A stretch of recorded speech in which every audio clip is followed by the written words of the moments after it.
Hey folks, I'm totally not named Dan, and in our last video we looked at Magic the Gathering a little bit, but the reception to that wasn't amazing, so while we'll look at that again in the future, it won't be in every video, it won't be the main focus of all my videos, it probably won't even be that common a feature. Today, I'd like to take a little look at Pokemon instead, and to do that with me, I've brought in my buddy, Unlucky Lion. Hi. Hello there. So, would you like to, I don't know, tell everyone how you know me and why you're here? I met Dan in the Lost Kingdoms Discord, and I think there's a lot of overlap between Lost Kingdoms fans and Mon Game fans. Yeah, I'd say there definitely is. If you've watched my Twitch videos, you'll have seen a bit of Lost Kingdoms in the past. I don't think I've shown much of it on YouTube, but we'll talk about it in the future at some point. It is one of my favorite GameCube games, and it's not exactly a Mon game, but it's also not exactly not. It's Mon adjacent. Very much so. I grew up in the big Mon craze. I had the Digimon V Pet. I grew up with Pokemon, and I didn't play Monster Rancher or a lot of the more niche Mon games, I guess, but I played a lot of Pokemon, a lot of Digimon. No Dragon Quest monsters then. Nope, I have never played a Dragon Quest game. Oh, sorry, Dragon Warrior monsters. It wasn't even Dragon Quest back then. I have not even heard Dragon Warrior. Basically, it was Pokemon Fusion before Pokemon Fusion was big. Oh, huh. I'll have to look into that. So, yeah, you're here today to talk about the Mon game stuff. You got any experience with a card game, though? Not outside of trading Pokemon cards in third grade until they get banned from school because kids were fighting over them. So I Oh, haven't that's a actually. classic. Yeah. I've got a binder full of old Pokemon cards. All of the art is pretty nostalgic, but I haven't actually played. So, my experience with the Pokemon card game is sort of similar. It's a little more than that. As a kid, I played the game with no knowledge of how energy cards worked because being limited in your Mm-hmm. use of abilities just seemed unfun. Mm-hmm. So, obviously, I didn't really get the game fully as a kid. I didn't properly get into card games till Magic. But since then, I've played the Pokemon card game RPG on the Game Boy Color. It's very much a Pokemon game, but it's very much a bare bones Pokemon game, Huh. except rather than using actual Pokemon, you use the cards. And it's sort of part way between the card game RPGs I'm used to and actually just a Pokemon battle. It's still a good fun game. It just lacks any really good story to it. We'll save that for a later video, but I do want to talk about that at some point because it is genuinely a really interesting game. What I will say is it really reinvigorated my interest in the card game because it's all the early cards redone as pixel art and Oh, they I look gotta check so that much out. nicer. Huh. For now, I just want to look at some Pokemon cards and maybe explain to you why we're looking at them as we go. All right. There's been some interesting news lately. Yeah, I've been dying of suspense since you told me there was some kind of going down with the Pokemon card game, and I've been keeping myself pure. I have not looked up anything, so I'm coming into this totally blind. Honestly, I'm not sure how much you'd find if you looked this up. It's been talked about a little, but not nearly as much as it could be, because to a lot of people, this is just a purely aesthetic change. So we're going to start with, you've seen these early cards. You specifically requested Charmander as one of your favorites. Yeah, I love this one. Yeah. What did I just do? Yeah. Yeah, just set the grass on fire and is a little self-conscious about it. That's something I think about a lot is like, what if just like wild animals were capable of like fire? Like, raccoons have hands. What if raccoons figured out how to start fires? Oh And god. I think about the repercussions of that a lot, and I guess that is a problem that you would actually face in the Pokemon world. Yes. And then there's Porygon, who's also one of my Yeah. favorites for reasons we'll talk about in a future video. Oh. It gives you a little bit of an idea of how the yellow border looks alongside different types. But to me, I always remember it against the blue card backs and also the purple cards like this that it stands out against. Huh. I never thought about that. But moving on a little bit, here's the card I really, really want. Oh, Because why have cool Porygon Porygon. when you can have the cool holographic space background Porygon? I completely forgot this exists. A Pokemon that consists entirely of programming code. Remember that in the future. But yeah, what we're looking at today is this. This is the new set coming out, and this is, you'll see, not the yellow borders anymore. This is silver. And are So, they like holographic in real life or like, faintly metallic, or is it just regular print? Depends how foil the card is. It's a bit of both. Ah. But honestly, it looks quite good against Sprigiato. Or, sorry, Sprigatito. Now, I don't have a Switch, so I have not played anything after Ultra Sun, Ultra Moon. I wouldn't touch Scarlet and Violet anyway. Yeah, I've heard so much. Yeah, I've heard they're disasters. I mean, gameplay-wise, they look alright, but there are a lot of stupid things, like there's no level scaling. None And at all. y- So the first gym you go to can be the last gym. oh, yeah, that sounds like a mess. Or, you can do what my friend did and complete the entire dex before even touching a gym. Yeah, I feel like compelled to sequence break. Like if the option is there, I have to be a contrarian little shit, and I have to do it the wrong way. So you know how it's open world and you can fight enemies anywhere, right? Mhm. So if you lock onto an enemy to throw a Pokeball at it, wait for it to just pass a barrier, and then throw your Pokeball, it will start the battle on the other side of the barrier, and you can really sequence break. So what are the barriers that you're talking So about? stuff like, say there's a mountain in your way, you can just start a battle on top of the mountain, and then wait for another Pokemon to fly over the ground on the other side and start a battle there. You can completely break anything that's in your way by just fighting with the Pokemon in the right point. That's amazing. So yeah, it's a very broken game. But I mean, mostly it's just the visuals are really, really badly handled. Like it looks like they scaled Yeah. up a DS game just super badly. A lot of the human designs are just, kind of uncanny valley. Oh no, I'm happy with the human designs. It's Oh, the really? environment mostly. Stuff like you walk up to a cliff and when you're a few feet away from it, the shadow pops in. And it's all Oh, jagged edges pixels, but then blurred to hell with JPEG filtration. oh god. It looks so wrong. Yeah, I have had very little interest in playing SV. And the stairway is Alias to hell. But yeah, enough of that. Because this is what it looks like in Japanese. You'll notice this is a slightly older card image because Japan has had silver border since 2010. Oh. This is not actually a new change. It's just a new change that the West is getting it, that we're seeing these cards in English. And it's a Are little bit people up in arms controversial. about it? People don't like them against the grey borders so much.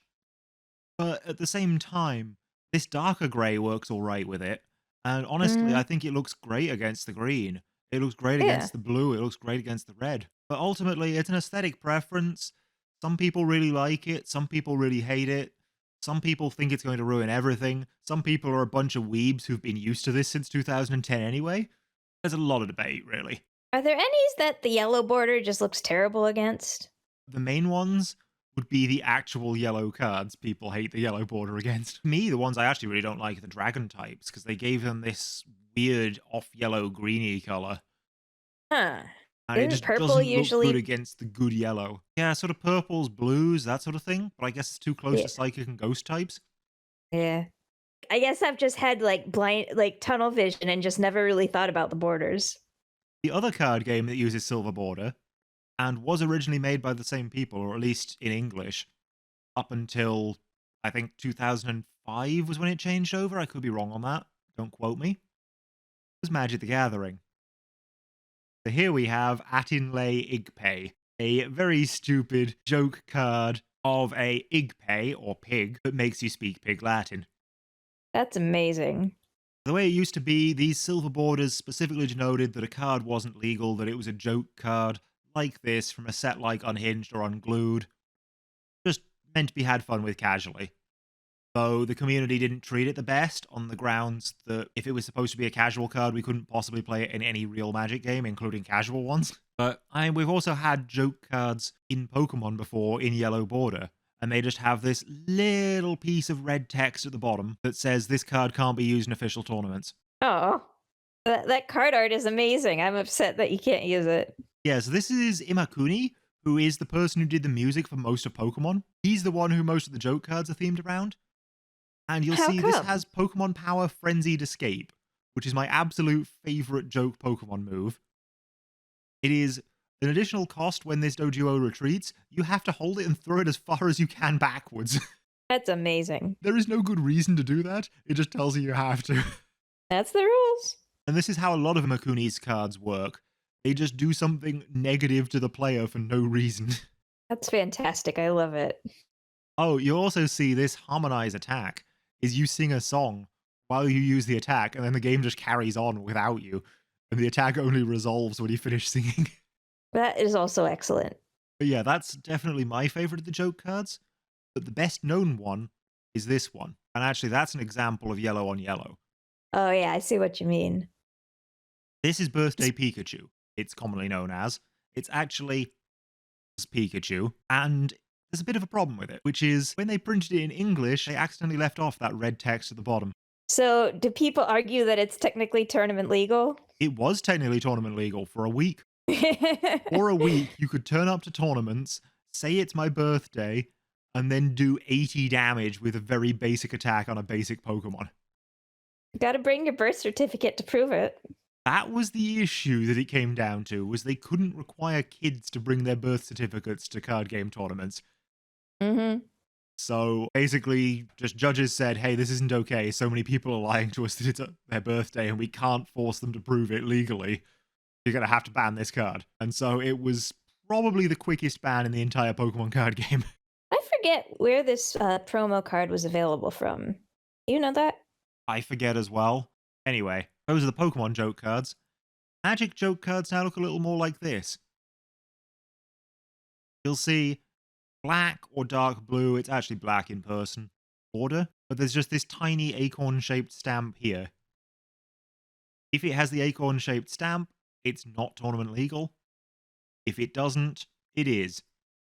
The worst part about that being, Wizards aren't very good about consistently printing their stamps correctly. Oh, well, what happens? Sometimes you just get a small moon shape cut out of one of the stamps, rather than the whole stamp. Huh. Or sometimes it just doesn't print properly. Or sometimes they just forget and print the wrong one on one of these and give it a tournament legal stamp. That's amazing. There are cards that have been printed with both stamps in the same booster pack box. It is a mess. The card that I really want to look at today is this one. This is Ass Whoopin'. This is a Magic the Gathering joke card that says destroy target silver bordered permanent in any game you can see from your seat. Oh, I love that. That's fantastic. A permanent being defined as basically just any card that stays on the field. They don't define permanents by card type, and in fact, if a card loses its types while on the field, it doesn't stop being a permanent. So no card types are required for a card to be a permanent card, which is relevant because it logically means all Pokemon are permanent cards. Oh, I see it where the connection is now. That Yep. is Yep. amazing. Now, there has been some errata to this card because of that change to Magic. This no longer says destroy target silver bordered permanent in any game you can see from your seat. It now says destroy target silver bordered or acorn permanent in any game you can see from your seat. But because it still says silver bordered and doesn't just say acorn or say unset or similar or non tournament legal, it can still target anything silver bordered in another game. So what happens if, like someone's playing like an actual Pokemon tournament or something and someone else is like, "Oh, in our Magic game this just got played." What So I looked up the Pokemon rules to check. There are no destroy effects in Pokemon. No effect just destroys an opponent's Pokemon without doing damage or anything. And the rules for continuing the game are contextual based on what happens when damage is done. Which means if a Pokemon is destroyed without damage being done and it is the active Pokemon, the game, as per the rules, does not continue. Oh. Nobody can take a prize card because nobody within the game actually knocked out the Pokemon. And it's only after that that the game goes, hey, do you have any Pokemon in reserve that you can bring into play? If not, you lose the game. So has this actually occurred yet? Or is No, this all just theoretical? no. It's not until halfway through March we will see the silver bordered Pokemon cards become commonplace. So this is all just theoretical now, and there is a good chance that judges will just refuse it on the grounds that it's not relevant to the rules of their Pokemon game.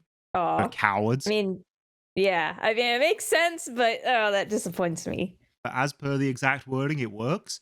And also, what's worse is Magic being Magic, there are a whole load of combos involving this, including something which will say, instead of saying destroy target silver bordered permanent in any game you can see from your seat, destroy all silver bordered permanents in any games you can see from your seat. Oh, I like that. At which point you combine it with a couple of friends who are prepared to pick up your chair and parade it around the shop, and there you go. Just end every game of Pokemon in a draw. Yeah. I like that. So yeah, this isn't the only Magic card to interact with silver bordered permanents specifically, but it is by far the most prominent one, by far the funniest one to force to interact with Pokemon, and it's going to be a lot of fun. And Yeah, I'm looking forward to it. even if it didn't work with the errata, R&D's secret lair exists, which specifically says you play the card as written and ignore the errata. That's fantastic. That is a great addition. Yeah, I love these cross card game shenanigans, and Magic Absolutely. allows for so many of them, so many more than you would think. I'll go over more in the future because I do actually want to talk about more Magic, just less of the black bordered stuff and more of the shenanigans. I'm always down for shenanigans. Next time, though, I think we might talk about what Unlucky has to do with my Digimon deck. Oh. Yeah, I have never played the Digimon card game. Well, we'll have to show you sometime. Yeah. Until then, see you. Thanks for having me.